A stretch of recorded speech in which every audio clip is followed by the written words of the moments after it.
Bonjour à tous et bienvenue pour cette nouvelle émission des mercredis de la Supply Chain, une émission qui a pour thème « Quel partenaire immobilier pour que votre projet d'entrepôt s'inscrive dans votre stratégie RSE ?» Alors pour débattre de ce sujet, de ce vaste sujet, j'allais dire, trois experts, un développeur, un contractant général et un broker.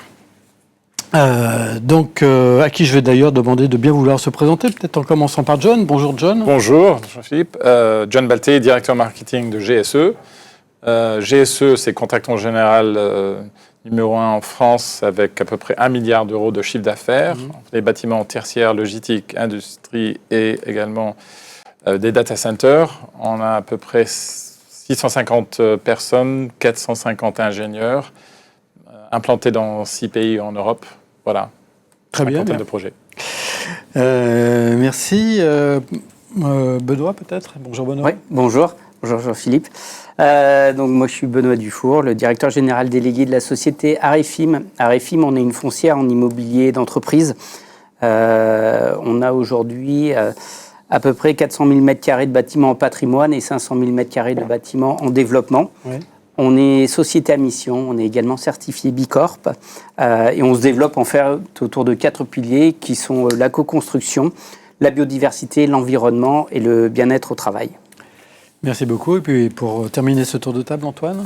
Oui, bonjour à tous. Donc Antoine Monet, je travaille pour la société Arthur Lloyd Logistique. Je suis pour ma part basé au bureau de Lyon. Arthur Lloyd Logistique, c'est une structure qui est une filiale du groupe Arthur Lloyd, oui, qui est le premier réseau d'immobilier d'entreprise en France.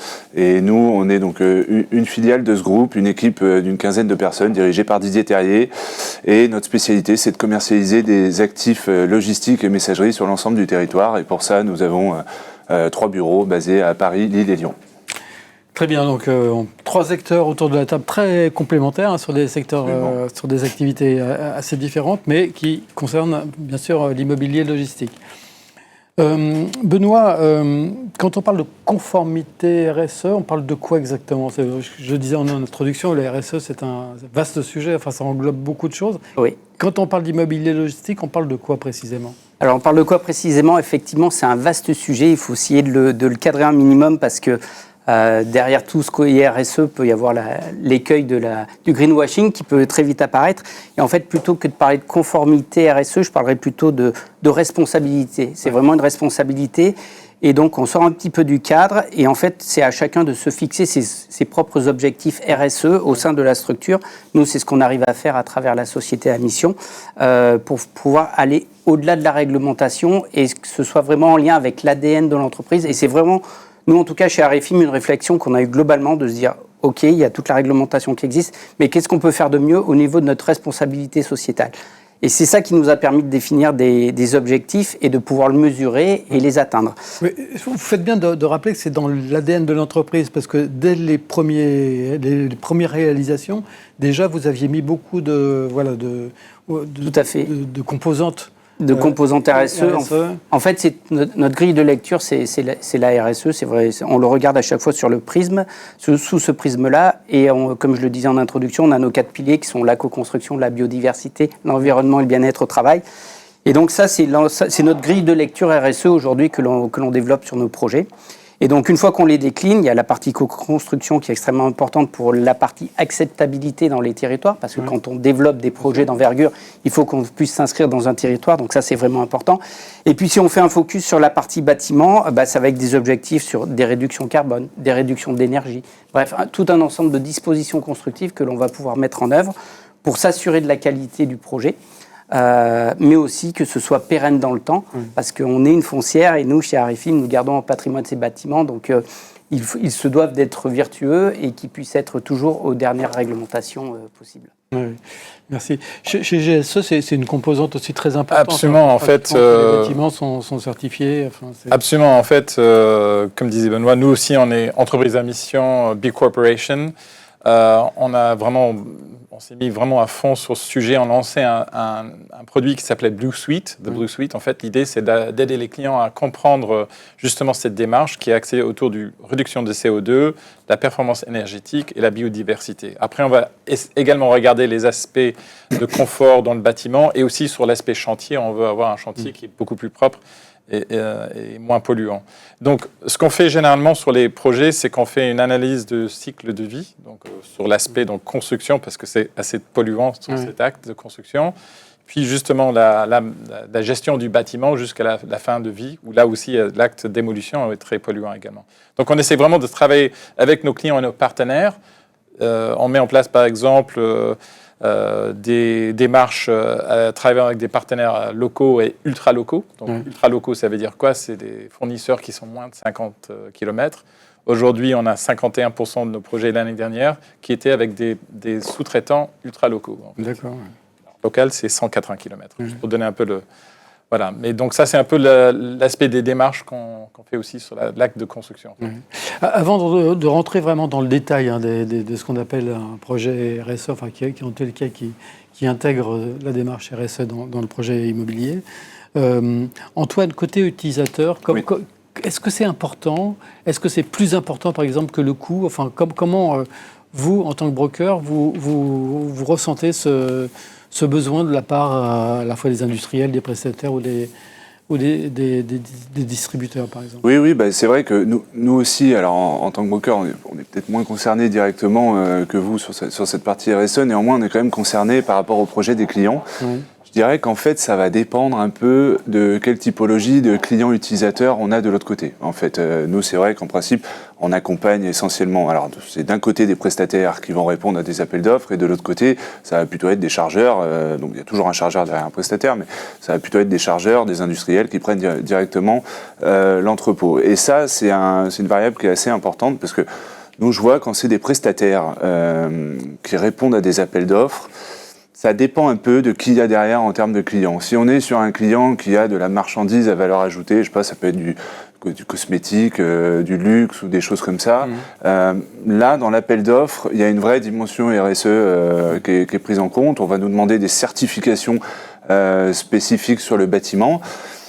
Après, il ne faut pas se mentir non plus, dans la plupart des cas, quand on est dans une optique d'appel d'offres, il y a une vraie dimension de coût qui est importante. C'est-à-dire qu'aujourd'hui, l'immobilier dans un appel d'offres représente, 25-30% de l'ensemble de l'appel d'offres. Donc, si vous voulez, c'est énorme quand on répond à un appel d'offres.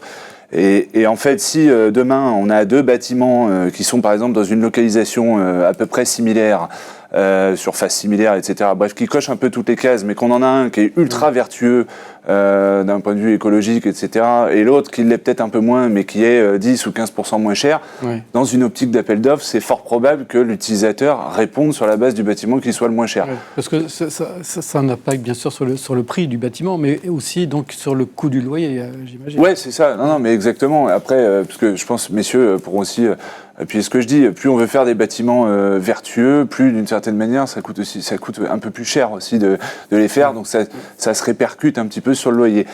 Il y a un autre point, c'est au niveau des chargeurs. Donc quand c'est les industriels directement qui prennent la baille, c'est un peu différent à mon sens.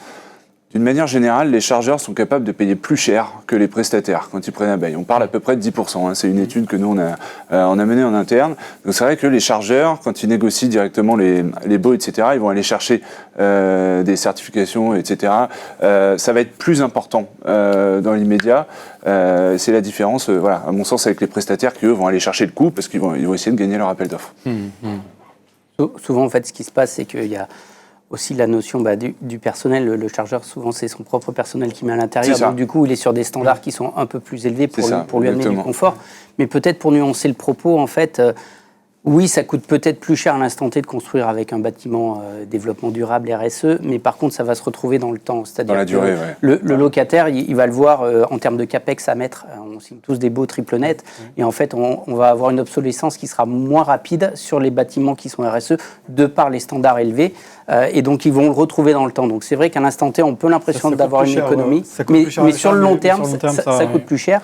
Et un autre indicateur qui est important, parce qu'on est sur un immobilier qui est quand même très financiarisé. Aujourd'hui, les financeurs de ces projets-là, les grandes banques, demandent à avoir ces labels-là. C'est un standard, c'est une base. Donc même si on a un logisticien qui nous demande de descendre, nous, on ne pourra pas le faire parce qu'on a, d'une part, c'est dans notre société à mission, et d'autre part, dans la partie financière, on a des taquets qui sont mis en place pour éviter de niveler vers le bas et plutôt d'être vertueux. Et ça fait partie aussi, je pense, de la société à mission. On a quelque part aussi, il faut qu'on éduque nos clients, excusez-moi pour le terme, mais voilà, il faut qu'on les accompagne et qu'on arrive à les convertir à ces éléments-là, justement en développant ces argumentaires de confort, de bien-être. Et GSE, j'imagine que John, vous avez plein de choses dans la... Oui, en fait, pour rebondir sur cet aspect-là, effectivement, nous, ce qu'on voit, c'est qu'effectivement, ça va peut-être coûter 2 à 5% plus cher sur le bâtiment dans l'ensemble, mettre des pompes à chaleur, mettre des panneaux photovoltaïques, etc. Mais en même temps, comme tu disais, le gain tout de suite sur la partie opérationnelle, le gain OPEX, en fait, est très séduisant pour certains opérateurs. Et le fait, dans un monde de contexte aujourd'hui où on a les prix d'énergie très volatiles, le fait de pouvoir dire que vous allez produire de l'énergie dans votre bâtiment et dans 5 ans, vous saurez le prix de l'énergie, de l'électricité, ça, c'est très, très, très intéressant pour les locataires. Ça vous est arrivé déjà de refuser un projet parce que justement, le client, enfin votre client, n'était pas assez exigeant, je dirais, en termes. Disons, oui. En fait, c'est qu'on n'a pas gagné tout simplement. Ils sont allés ailleurs, ou soit sur des bâtiments peut-être existants, parce qu'il y a quand même une vacance qui est plus importante. Donc, en fait, oui. Nous, en fait, on leur dit ça, c'est notre minimum. On peut pas descendre en dessous, on peut pas aller plus bas, et on peut pas faire moins cher. Et donc, effectivement, certains clients peuvent s'orienter sur d'autres implantations. Et c'est un peu court-termiste comme vision, parce qu'il y a aussi la notion de personnel. On le voit aussi, il y a la localisation qui est extrêmement importante, mais il y a aussi la notion de bassin d'emploi pour pouvoir avoir le personnel qui exploite ces bâtiments-là. Et pour pouvoir conserver son personnel à l'intérieur d'un bâtiment, il faut amener du confort à ces gens-là. Et un des moyens, le moyen pour moi, c'est la RSE qu'il faut mettre en place.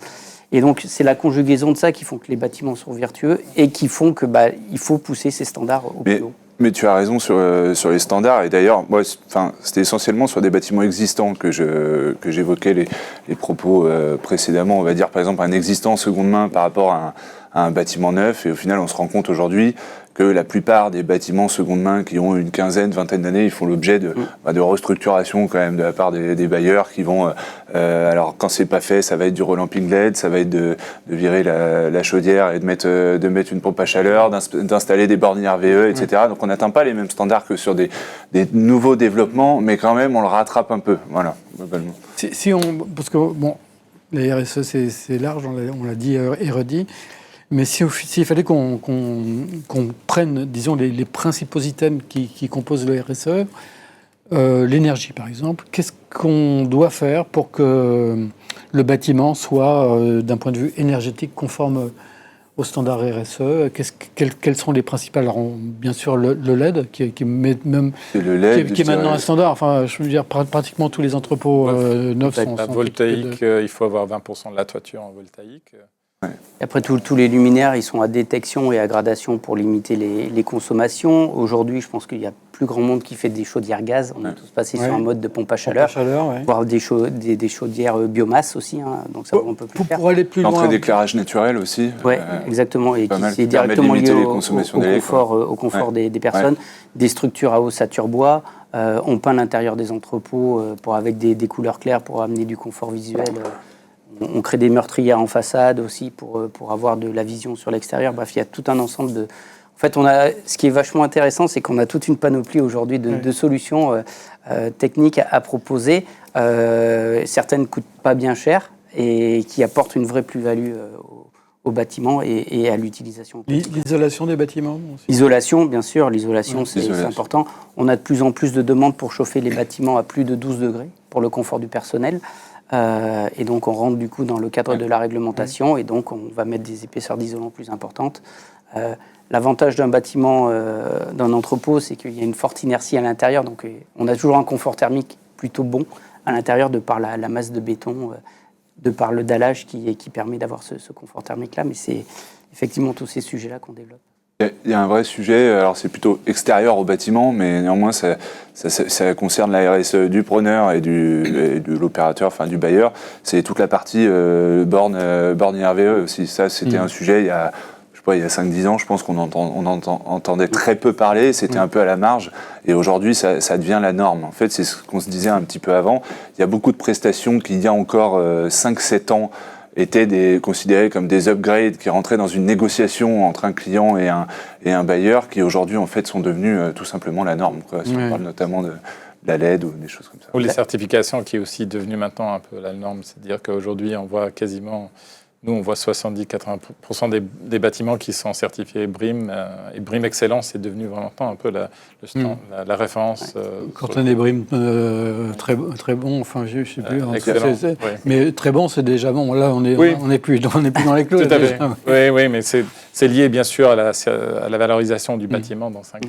Ouais. Mais pour rebondir sur ce que tu disais, il y a aussi, avec les bornes IRVE, c'est tout ce qui est aussi décarbonation des transports qui est derrière tout ça, avec le camion électrique, ces choses-là qui se mettent en place. Et nous, on le voit en termes de conception de bâtiments, on ne fait plus tout à fait les mêmes conceptions. C'est-à-dire qu'on va donner une large place au parking pour les poids lourds, pour pouvoir leur mettre à disposition des bornes de recharge. Alors ça nécessite d'avoir des grosses puissances pour pouvoir les recharger, ce qui fait sens avec le photovoltaïque sur le toit en autoconsommation. Et donc on voit, des fois on fait disparaître une cellule rien que pour faire du stockage de camions pour pouvoir les brancher. Donc ça a un impact petit à petit qui est en train de venir sur nos conceptions de bâtiments. Côté constructeur aussi, les bornes de recharge, parce qu'effectivement, la tendance aujourd'hui, c'est des camions électriques, de plus en plus. Ça, c'est quelque chose que vous prévoyez dès la conception du bâtiment Absolument. Et je pense que ce qui va venir dans l'avenir, c'est justement ce sujet va devenir plus important et aussi probablement un sujet de stockage sur le lieu. Donc, qu'est-ce qui va en devenir tous ces batteries électriques, voitures qui vont plus avoir vraiment la performance qu'il faudrait pour les utilisateurs, mais on va pouvoir quand même les réutiliser peut-être pour le stockage d'énergie sur le site. Ça, c'est à venir, je pense. Et les batteries qui permettent de stocker de l'énergie, justement, ça, on en voit aussi de plus en plus. C'est des technologies... On commence à voir, mais je pense que on est vraiment aux phases au début où chez GSE, on le teste nous-mêmes sur notre propre site pour voir ce que ça donne. Ok, ça c'est quelque chose auquel vous croyez, enfin des batteries qui permettent de stocker de l'énergie solaire par exemple et qui permettent d'utiliser cette énergie la nuit La nuit, oui. Alors ce qui est intéressant en fait, c'est que sur un projet logistique, on a pas mal de place sur les terrains, donc on peut se permettre d'avoir une surface assez importante pour pouvoir mettre des batteries et les recharger quand il fait jour et puis utiliser l'énergie la nuit. Donc ça, oui, c'est des solutions qui peuvent être mises en œuvre. Ça ne va pas couvrir 100% du besoin du bâtiment, mais ça permet déjà de faire de bonnes économies. Et de toute manière, on sait très bien que le sujet énergie va devenir de plus en plus prégnant. On le voit, on est soumis au vent des... C'est la maîtrise des charges, en fait. Exactement, c'est ça. Maîtrise des charges qui permet aussi, on en revient un peu au sujet économique, mais RSE et économie sont étroitement liés. Mais si on arrive à maîtriser les charges et à avoir une certaine... autogestion du bâtiment là-dessus, ça permet forcément de... Enfin, nous, je vois dans les baux, c'est souvent le sujet de l'indexation, le capage des charges, c'est un sujet qui revient souvent, parce qu'avec l'explosion des coûts de l'énergie, derrière, au niveau du bilan global de l'opération, c'est plus la même chose. Dans la RSE, il y a l'environnement aussi, bien sûr. Alors, qu'est-ce qu'on peut dire concernant l'environnement? Quelles sont les mesures à prendre, que vous prenez? Sur l'environnement, elles sont plutôt larges. Nous, on a un axe qui est fort, qui est autour de la biodiversité. Alors déjà, si on se place au plan urbanistique, avant même de commencer à tirer un coup de crayon sur un terrain, on regarde tout ce qui est continuité des trames vertes, des trames bleues, les continuités de pistes cyclables. Et ça nous permet de co-construire avec le territoire en développement. Souvent, nos bâtiments sont implantés en entrée de ville, et donc on essaye de raisonner vraiment comme une entrée de ville et de s'intégrer dedans. Et donc ça, pour ce faire, c'est travailler sur les trames bleues, les trames vertes, les modes de mobilité douce. Donc il peut nous arriver d'avoir un petit bout de piste cyclable pour pouvoir relier deux points entre eux, et aussi de pouvoir amener des transports en commun sur les sites. Donc ça, c'est quelque chose qu'on regarde et qu'on focus dès le début du projet. Oui. Vous le disiez tout à l'heure, d'ailleurs, c'est important pour l'utilisateur qui aura utilisé le bâtiment, mais aussi pour les populations et l'acceptabilité du projet. C'est quelque chose de déterminant pour... Complètement, l'immobilier logistique n'a pas bonne presse. On a tout de suite l'image du camion, des nuisances qui sont là. Donc la RSE est une des réponses à ces nuisances-là, au-delà de toute la partie réglementation qui nous contraint déjà fortement.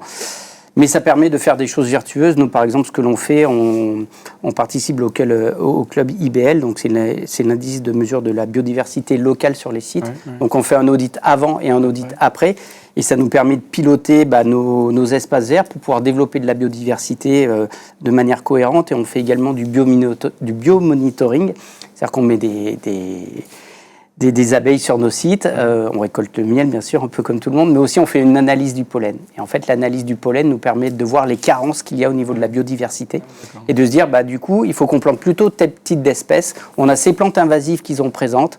On peut retrouver même parfois des polluants agricoles qui sont interdits, ça nous est arrivé. Et donc en fait, ça nous donne tout un ensemble de données et ça nous permet de piloter ce que nous, on peut faire à notre échelle au niveau du projet, pour se dire, on va planter plutôt tel type de plante pour avoir une homogénéité au niveau de la palette de la biodiversité et d'avoir ce travail vertueux-là. Donc c'est petit à petit qu'on arrive à construire ça. Et on fait aussi du feedback aux élus locaux en leur disant, voilà ce que nous on a vu sur notre site, parce que l'abeille, elle ne s'arrête pas uniquement à notre périmètre, elle a un rayon de 2 km. Et on dit, vous, si vous avez aussi des espaces verts à côté ou d'autres aménagements, voilà les données que l'on a et voilà ce qui serait bien pour vous de pouvoir mettre en œuvre pour qu'il y ait une cohérence et une palette de biodiversité qui soit la plus large possible. Et d'ailleurs, au niveau de l'acceptabilité des élus ou des habitants, il y a un aspect, alors c'est de la communication, mais ça montre aussi un vrai effort de la part des opérateurs. Pendant un temps, on posait des premières pierres pour inaugurer un peu les démarrages des travaux, etc. De plus en plus, on pose des premiers arbres. Et là, j'ai reçu récemment une invitation pour les ruches. Poser les premières ruches, exactement. Voilà, on a reçu la même. Voilà. Vous aurez le scaphandre et tout. Là. Ça va pas falloir se faire piquer. John, oui. Nous, on a un écologue, donc en fait, on est en train de regarder vraiment de manière très étroite les terrains, avec s'il y a des espèces protégées, on va pas y aller. On a quand même une démarche également de mettre, par exemple, des toitures végétalisées. On va mettre du bambou pour l'eau. Donc on met en place plusieurs dispositifs sur cet aspect-là. On va mettre des prêts qui vont pousser pour justement faire aussi le monitoring des espèces. C'est un sujet un peu plus compliqué pour les clients puisque l'impact direct est un peu plus lointain. En même temps, on sait que sur une centaine d'années, ça va avoir un très grand impact. En tant que contractant général, vous êtes l'exécutant, j'allais dire un petit peu, des développeurs qui sont à l'origine du projet. Comment ça se passe justement les relations entre vous? Quels sont vos apports réciproques? Enfin, qu'est-ce que le développeur exige du contractant général et qu'est-ce que le contractant général apporte lui aussi? Nous, ce qu'on a mis en place, c'est dans cette offre Blue Suite, on a mis en place une calculateur qui permet justement de prendre tous les éléments qu'on peut avoir dans un bâtiment.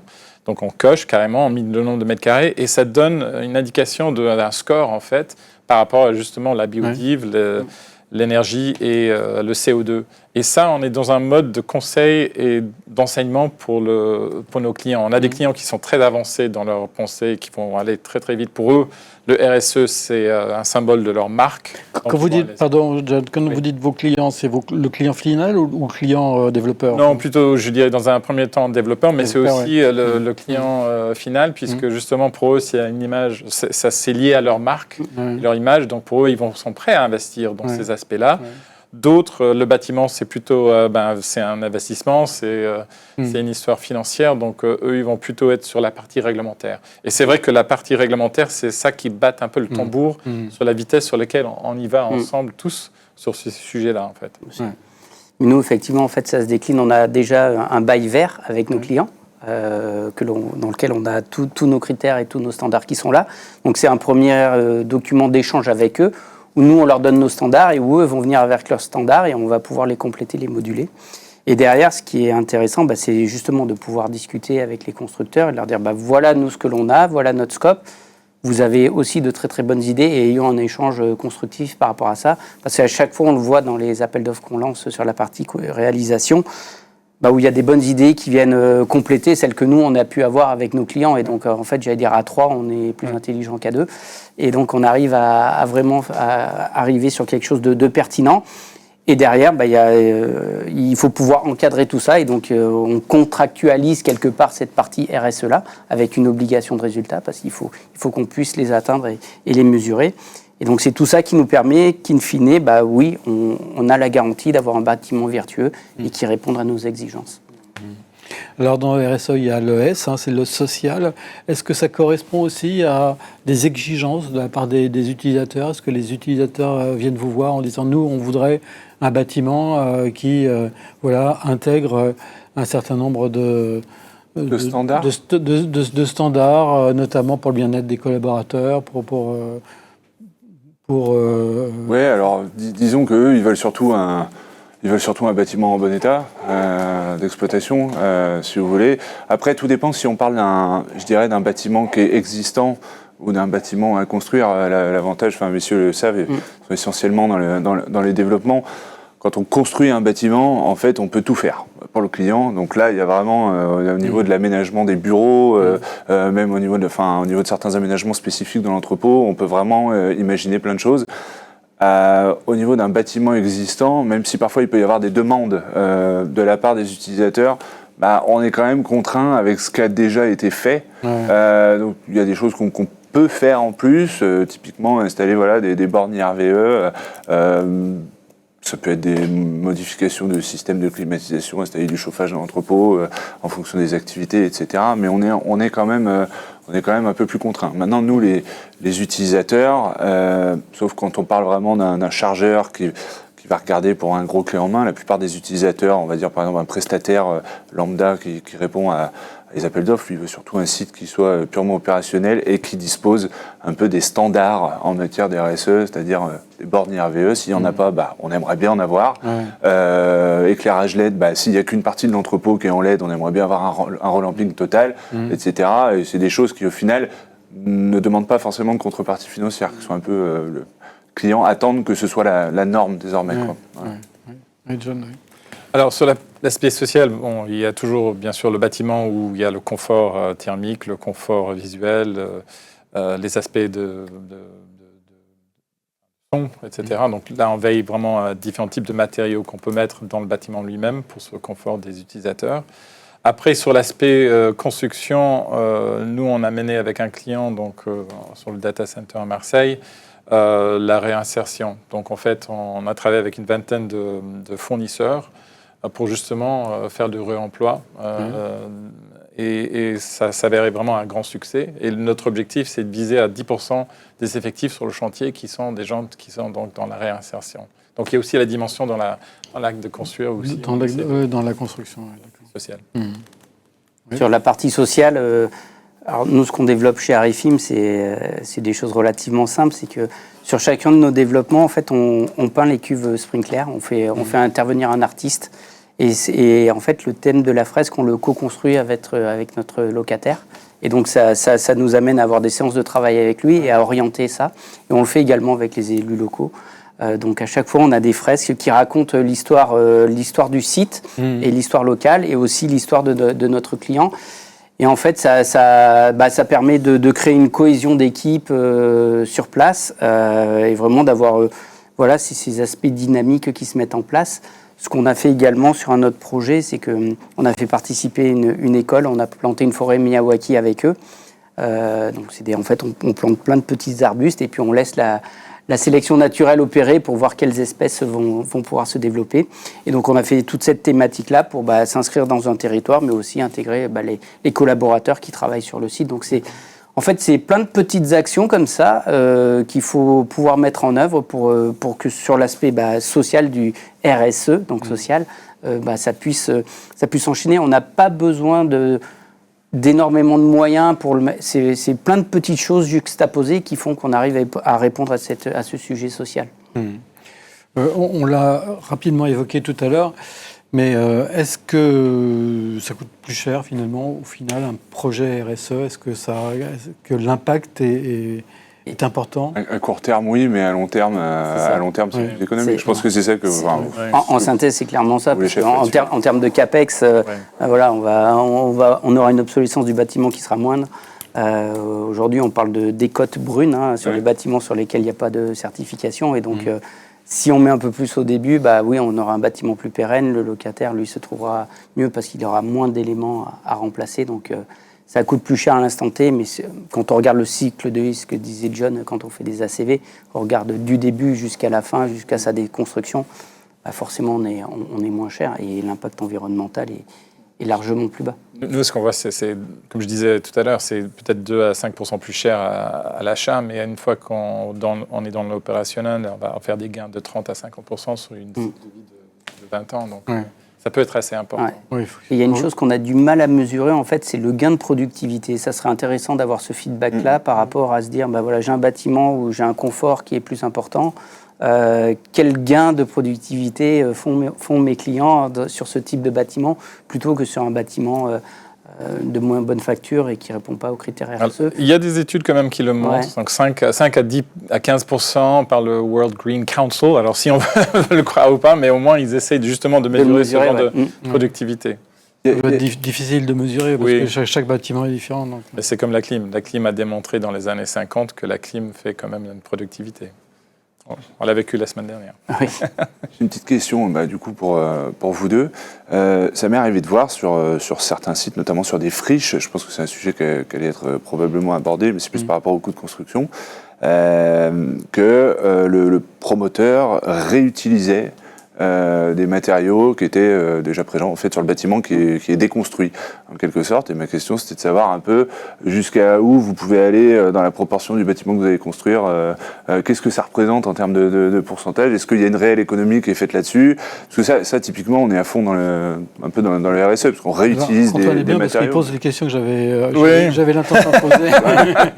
Mais je l'avais pas vu comme ça. Mais Antoine, tu vas. Effectivement, nous on a un projet qu'on avait fait pour AEW Pipa sur Intersport. Justement, on est certifié Circolab, donc sur le réemploi des matériaux.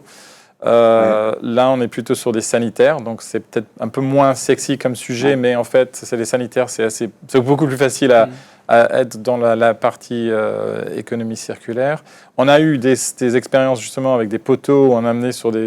qui sont certifiés d'ailleurs, donc on a ramené d'un... Certifié bas carbone, c'est ça? Non, certifié que pour le remploi en fait. Pour le remploi. Ça venait d'un autre site qui était donc pour la démolition. Ce qui était intéressant, c'est que les ouvriers ont dit mais c'est quoi ce poteau dégueulasse? Mais elles sont certifiées, donc on peut quand même les utiliser. Dire quel pourcentage, c'est un peu compliqué. Ça dépend du site. Comment on veut faire ce genre de calcul? Mais vous êtes organisé, vous avez vraiment structuré un département d'entreprise en économie circulaire. On a en fait toute une équipe qui est sur le développement durable. Cette équipe, elle a plusieurs missions. Donc en fait, elle accompagne les clients donc, dans la partie en amont avec nos commerciaux pour justement enseigner, expliquer les différentes options et les solutions. Mais ils vont également soutenir le client aussi dans la partie phase opérationnelle, avec un GTB, avec la suivi des calculs, pour justement aussi dans la gestion du bâtiment. Donc cette équipe-là, ils sont dédiés justement à ça, et ils regardent tout l'aspect de la gestion du bâtiment. On a introduit un passeport, qu'on appelle le passeport impact, que justement on met tout au long du projet pour justement mesurer les aspects RSE et la performance RSE du projet dans l'ensemble. Mais justement, ce que disait Antoine tout à l'heure, la déconstruction du bâtiment et sa reconstruction avec des matériaux déconstruits, c'est quelque chose qu'on voit de plus en plus ou... On commence à faire, je pense qu'on est au début de ce beginning of the journey, comme on dit. On est vraiment au début de ce voyage, je pense, parce que Les élus adorent, non? Pardon? Les élus ils aiment bien ce genre de... Bien sûr, Oui. bien sûr. C'est plus... Il y a la réalité... Il y a une notion aussi, effectivement, maintenant on parle plus de démolition, on parle de déconstruction, Oui. c'est une obligation. Nous on l'a fait sur un site, en fait, sur une friche industrielle, où on a récupéré des éléments. On a mis beaucoup de moyens humains pour trouver les bonnes solutions. On a été un peu déçus, mais on a réussi à faire quelque chose. On a récupéré des racks pour faire des bancs. On a découpé des panneaux pour faire des bancs également. On a fait une pergola. Après, c'est compliqué aussi d'expliquer à un client, de lui dire écoutez, on va réutiliser les sanitaires existants pour vous les remettre. Il y a toujours cette notion-là. Et même quand on parle de moquette, parce que la moquette, le faux plafond, en fait, tous les éléments qui sont dans les bureaux, tous les lots de finition, ça peut être du réemploi, mais il y a encore cet aspect psychologique où je vais avoir quelque chose de seconde main. Il y a aussi nos amis assureurs qu'il faut embarquer dans l'histoire, parce que quand on leur dit qu'on prend des matériaux existants, ouais, mais ils n'ont pas de FDES, ils sont pas certifiés, est-ce qu'ils sont compatibles? Donc voilà, il y a toute une partie, on va dire, d'éducation à avoir par rapport à ça. Nous, c'est anecdotique, mais on a réussi à avoir 6 000 € de l'organisme Valobat qui nous a sponsorisé tout ce qui a été réemploi sur le site. Donc c'est gage quand même que voilà, les pouvoirs publics commencent un peu à regarder ce sujet et à aider. Parce que c'est vrai que dans notre immobilier logistique, on n'a pas d'aide, mais ces éléments-là commencent à apparaître. Et donc, c'est des choses qu'on met en place, le biosourcé, et puis aussi tout ce qui est valorisation des déchets pendant l'acte de construire. Là, tout le monde a ses critères de taux de valorisation des déchets pour limiter l'impact au maximum. Et la difficulté, en fait, c'est que quand on déconstruit, il faut stocker pour venir remettre. Et en fait, le fait de stocker pour venir remettre, ça coûte de l'argent et ça coûte plus cher que d'acheter du neuf. Voilà. Donc la filière, elle n'est pas encore tout à fait organisée, mais ça, comme disait John, on y revient souvent. C'est le début de l'histoire, mais on va y arriver. En fait, ce qu'il faudrait vraiment faire, c'est anticiper en amont, c'est-à-dire que dans la conception, on conçoit quelque chose pour être réutilisé. Et ça, vraiment, il faudrait faire. Et ça, je pense qu'on est vraiment au début de cette histoire. Ça permettrait de faire quoi C'est-à-dire que si on fait déjà dans la partie l'acte de conception, de dire OK, on va pouvoir réemployer ces différents éléments, peut-être on va adapter justement la construction par rapport à ça pour se dire OK, on va dans peut-être 10, 15, 20 ans, de les réutiliser autrement, plus facilement. C'est-à-dire de les démonter plus facilement. Vous pouvez poser vos questions dès maintenant, nombreuses j'imagine, et nos intervenants y répondront à la fin des échanges. On a beaucoup parlé des bâtiments neufs, des plateformes qu'on vient de construire, mais il y a énormément de bâtiments également qui sont anciens. Comment on fait pour les rendre justement compatibles avec cette stratégie RSE? Est-ce que c'est facile? Je crois que c'est au mois de septembre ou octobre, on va avoir une table ronde sur vaut-il mieux démolir ou aménager? Enfin, je ne sais plus le thème exact, mais enfin c'est ça l'idée. Est-ce qu'aujourd'hui, on peut réellement rendre compatible avec une stratégie RSE des bâtiments qui sont quasiment obsolètes? Il y a déjà l'aspect réglementaire. On a le décret tertiaire qui aujourd'hui pousse en fait tous les propriétaires à faire des travaux d'investissement pour éviter les passoires thermiques. Donc ça, c'est une obligation qui s'impose à l'ensemble des propriétaires de pouvoir mettre en œuvre tout ce plan pour améliorer les performances du bâtiment. Donc ça, c'est un premier point. Et c'est vrai que sur l'existant, par rapport au fait de déconstruire pour reconstruire, en fait, il y a aussi des évolutions réglementaires dans les bâtiments logistiques, notamment maintenant, on peut aller encore plus haut que ce qu'on pouvait faire il y a quelques années avec des nouveaux systèmes d'extinction de sprinkler qui permettent de monter plus haut. Et donc sur les développements neufs, les clients vont vers ça parce que ça réduit la surface et ça va dans le cadre de la ZAN. On monte en hauteur et donc la réglementation le permet aujourd'hui. Et donc, c'est ce qui veut dire que les bâtiments existants, ils deviennent peu à peu obsolètes parce qu'ils vont être limités peut-être à 9,50 m, alors qu'aujourd'hui, on peut monter à 13, 14 mètres de stockage. Et donc, pour l'exploitant, c'est plus tout à fait la même. Donc, on va voir dans le temps comment tout ça évolue, mais peut-être qu'il va y avoir ce renouvellement parce que surélever un entrepôt, je pense que c'est très compliqué. Il y a un parc immense de bâtiments qui sont plus aux normes aujourd'hui. Ouais, il y en a plein. Moi, J'aurais tendance à dire, quand tu parles de bâtiments vraiment obsolètes, la question c'est où est-ce qu'on met le curseur à niveau obsolète? Parce que s'il est vraiment obsolète, en temps normal, la question que tout le monde se pose, c'est bon, qu'est-ce qu'on fait? Est-ce qu'on essaie de le retaper et ça va nous coûter excessivement cher pour un truc qui sera potentiellement un peu bancal, ou est-ce qu'en fait on part du principe qu'on rase et qu'on repart d'une feuille blanche. Mais bon, après, il y a pas mal de contraintes, parce que si vous êtes sur un bâtiment très très ancien, potentiellement, il n'était pas soumis aux mêmes normes. Donc en fait, au niveau des limites de propriété, etc., vous êtes un peu plus, c'est un peu plus artistique, on est quasiment au bord de la route, etc. Si demain vous redéveloppez un bâtiment, vous devez garder des retraits par rapport aux ICPE, etc. Donc si vous redéveloppez, potentiellement, vous faites plus petit. Et donc si vous faites plus petit, ben, en fait, à la fin, alors il faut vraiment gonfler le loyer, mais ce que je veux dire par là, c'est qu'il faut déjà se poser la bonne question. Est-ce qu'on fait tout tomber et on repart d'une feuille blanche pour faire un très beau projet, ou est-ce que ça vaut le coup de le requalifier, enfin comment dire, de le restructurer, et en soi après oui on peut ajouter plein de prestations, et en fait bon je sais qu'on y revient souvent à la même chose, mais tout est une question un peu d'équation économique dans ce genre de mais on le voit petit à petit, de plus en plus de bailleurs qui rachètent des bâtiments là dernièrement dans le cadre de portefeuille ou sur des acquisitions unitaires, entreprennent dès l'acquisition des travaux de remise en état et de valorisation énergétique. On en voit aussi qui rasent, ouais, c'est ça.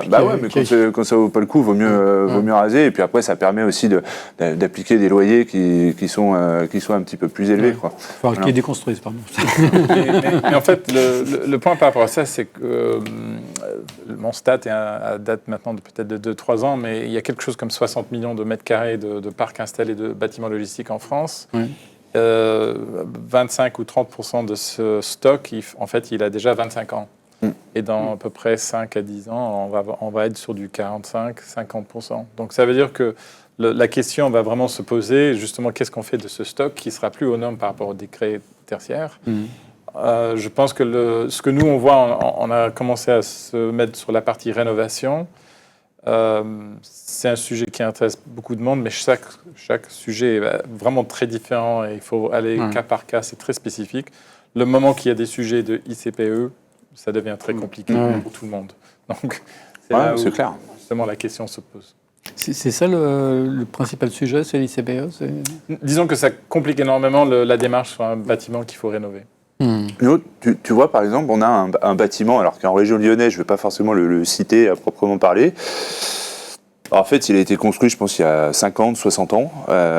Il est très vieux, fatigué aussi, sauf qu'en fait, entre-temps, il y a des habitations qui se sont construites autour, etc. Et qu'en fait, aujourd'hui, ce bâtiment, vu qu'en plus il y a une belle emprise foncière, ce serait génial de le faire tomber et de refaire un tout nouveau projet, un bâtiment très vertueux, etc. Mais le problème, c'est que si tu touches à quoi que ce soit au niveau des PC, au niveau des ICPE, etc., tu es sûr de te prendre un recours, entre guillemets, et d'être bloqué. Donc le bâtiment, en l'état, il bouge pas. Il reste comme ça, ils le relouent comme ça, alors pas au loyer qu'ils espéreraient, mais il y a aussi toute cette dimension géographique autour des entrepôts qui ont été construits il y a 40, 50, 60 ans. C'est qu'est-ce qui s'est fait autour, du coup. C'est que parfois les riverains, ils peuvent être un peu...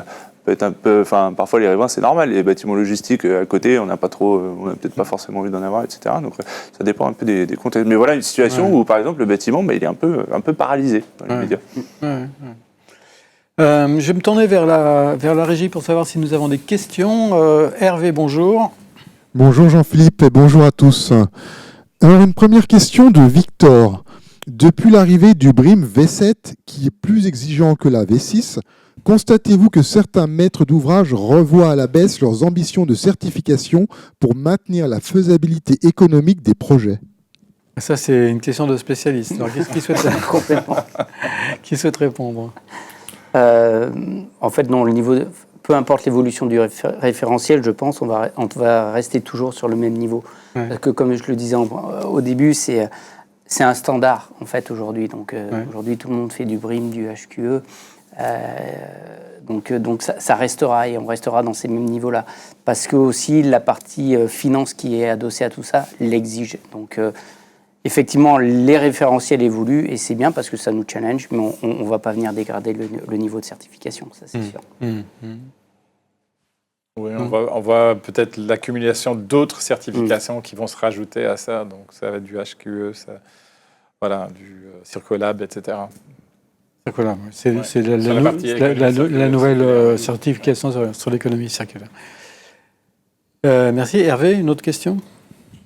Lorsque le choix du partenaire ne respecte pas la stratégie RSE de votre entreprise, comment le gérez-vous? Est-ce que vous êtes prêt à vous adapter, à faire des concessions? Alors, Ça, c'est- On va parler de pénalité verte. Non, c'est ce que je disais en fait. Justement, on veut la contractualiser pour qu'il y ait cette obligation de résultat. Ouais. Parce qu'aujourd'hui, on ne peut pas se permettre d'avoir un bâtiment qui n'est pas certifié. Donc, il y a tout cet engagement contractuel, comme vous devez livrer votre bâtiment à votre exploitant en temps et en heure avec des spécifications techniques. On est exactement sur le même sujet au niveau de la RSE. Et c'est pour ça que les référentiels existent et que tout ça, on le suit, on le monitore. Donc, non, aujourd'hui, on n'est pas prêt à descendre nos standards parce que, déjà, ce sont nos standards et on ne peut pas se permettre d'aller en dessous. Donc, il y a vraiment cette obligation de résultat qui est à mettre en face de tous ces sujets, quoi. On a un petit peu évoqué les friches tout à l'heure. Tiens, je perds mon... on a parlé des friches tout à l'heure.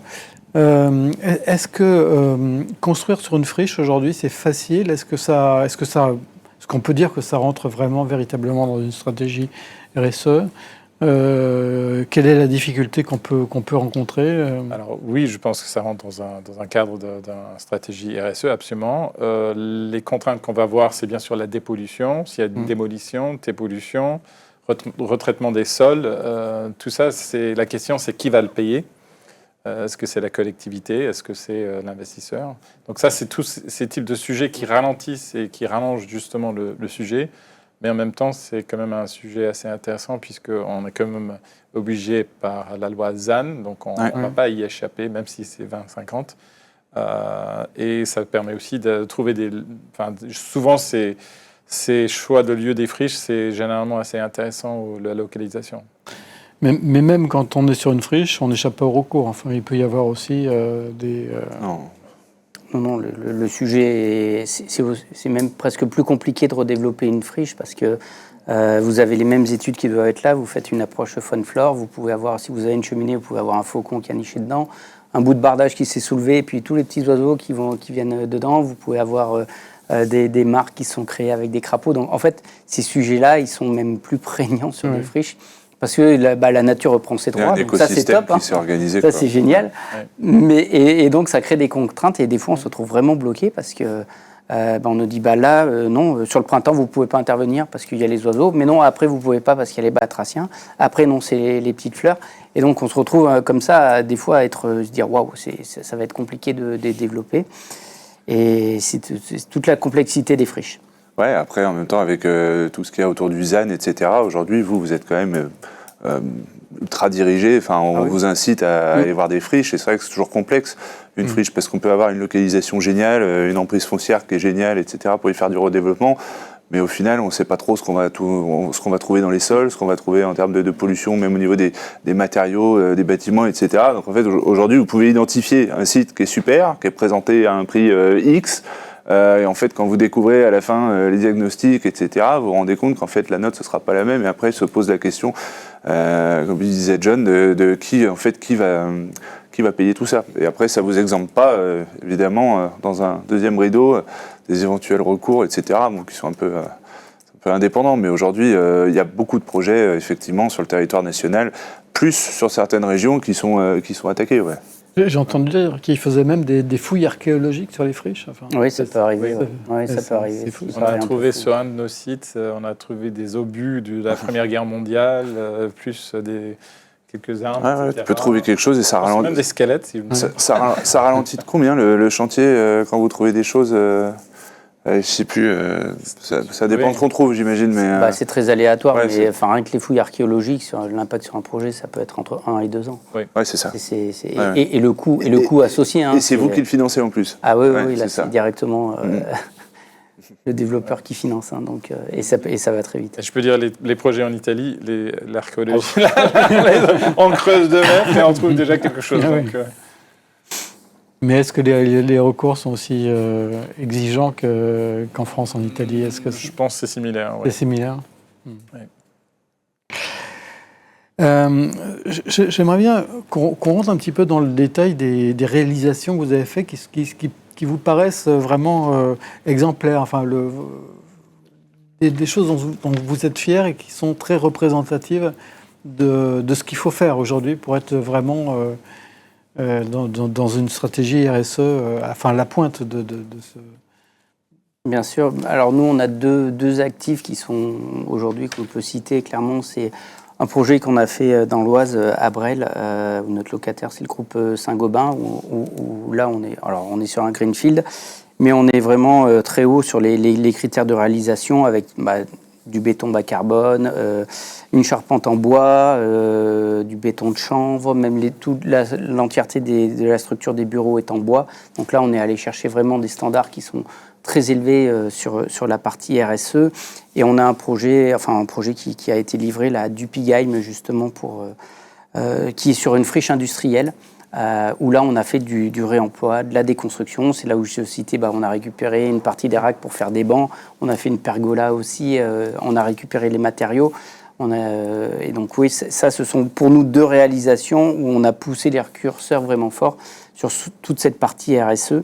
C'était à la demande du client, Non, c'était à notre demande. On a réussi à embarquer le client avec nous sur ces sujets-là, et donc c'était agréable de pouvoir travailler avec lui et sur la thématique de co-construction autour de ces enjeux RSE, et de pouvoir figer une conception avec lui sur des standards qui sont élevés, quoi.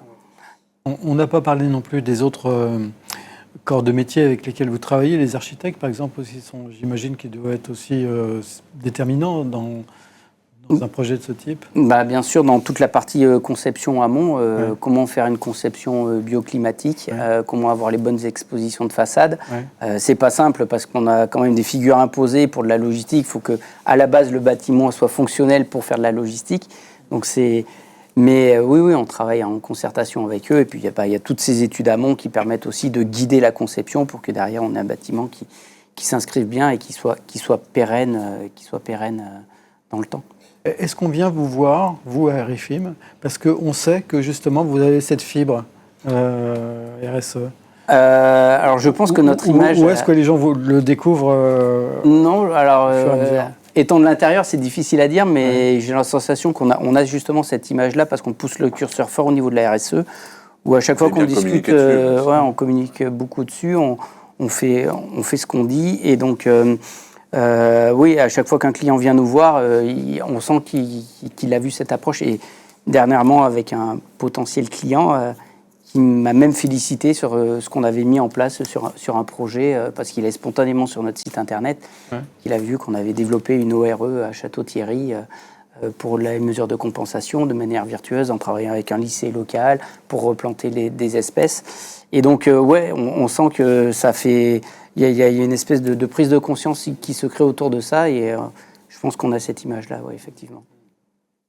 John, même question, est-ce qu'il y a des réalisations pour lesquelles vous êtes particulièrement fiers et qui pourraient servir de modèle, je dirais, d'autres clients, par exemple? Tout à fait. Alors aujourd'hui, on a, sur la partie Blue Suite, on a une vingtaine de clients qui étudient le sujet de manière très sérieusement. On a 7 clients qui ont signé, qui ont donc poursuivre le Blue Suite, qui le mettent en pratique, et on en a 2 qu'on a livrés. Un, par exemple, c'est Unicalo à Cestas. Donc Unicalo, c'est les peintures. C'est un bâtiment d'à peu près 20 000 mètres carrés. Et là, on a mis beaucoup d'éléments, c'est-à-dire, on a une toiture avec une peinture réfléchissante. C'est un bâtiment Céveso, non? Pardon? C'est un bâtiment Céveso? Un bâtiment Céveso? Non, c'est un bâtiment qui aujourd'hui qui incorpore plusieurs éléments. Donc, on va avoir... comme je disais, la peinture réfléchissante, on va avoir une peinture biosourcée, on va avoir des eaux pluviales qui sont réutilisées, on a des éléments qui sont réutilisés. Donc, c'est un bâtiment qui, je pense, reflète beaucoup de qualité de ce qu'on avait mis en place. J'avais cité tout à l'heure l'autre qui est la Bondi Factory, où justement là, il y a des toitures végétalisées, on est sur 3 étages, on est sur une friche. Donc, il y a pas mal d'éléments aussi là aussi qui incorporent un peu ces valeurs. Et ça c'est un peu des vitrines pour vous, ce que Tout à fait. Vous allez voir. Oui, tout à fait. On est assez fiers de ces réalisations et je pense que c'est représentatif de ce qu'on veut. Après, il y a d'éléments aussi sur un de ces bâtiments que j'avais cité où on est sur du moins de 500 kilos de CO2 le mètre carré, en fait. On est sur du 430, ce qui est déjà très, très bien. Et Antoine, vous, en tant que broker, vous avez un regard très, très large sur ce qui existe, justement. Est-ce qu'il y a des réalisations qui vous ont marqué plus que d'autres Non, c'est vrai qu'aujourd'hui, alors c'est vrai que je vais raisonner plutôt au sens large, mais c'est vrai qu'aujourd'hui, on voit en tout cas dans la conception des bâtiments qu'il y a eu une accélération au niveau de la qualité des matériaux qui sont utilisés. C'est-à-dire que ce qui se faisait il y a 10 ans et 15 ans, c'est absolument rien à voir avec aujourd'hui. Donc en fait, nous, c'est vrai que voilà, sur des projets de messagerie, on voit qu'aujourd'hui, l'IRVE, ça devient totalement la norme, les charpentes lamellées collées, etc., dans les entrepôts logistiques. C'est vrai que c'est quelque chose qui rend un entrepôt logistique tout de suite plus chaleureux. Je veux dire qu'une charpente béton, qui parfois peut paraître un peu bourrin,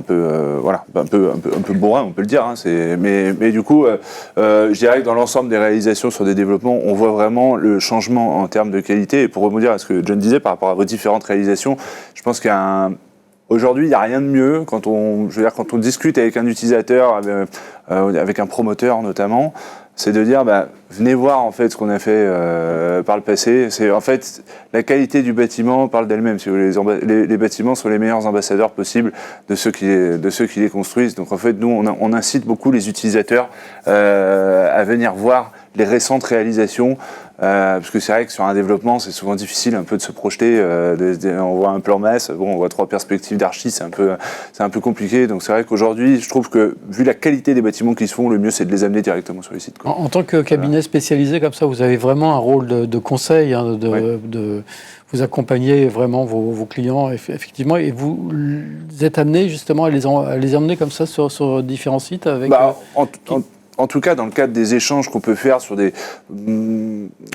débuts d'échanges entre un utilisateur et un membre promote et un développeur, c'est vrai que quand il peut y avoir des hésitations entre plusieurs sites, etc., ou que le prospect n'est pas forcément spécialiste de l'immobilier logistique, parce que ça arrive, hein, les utilisateurs, c'est pas forcément leur métier, ils fabriquent des trucs, ils vendent des trucs.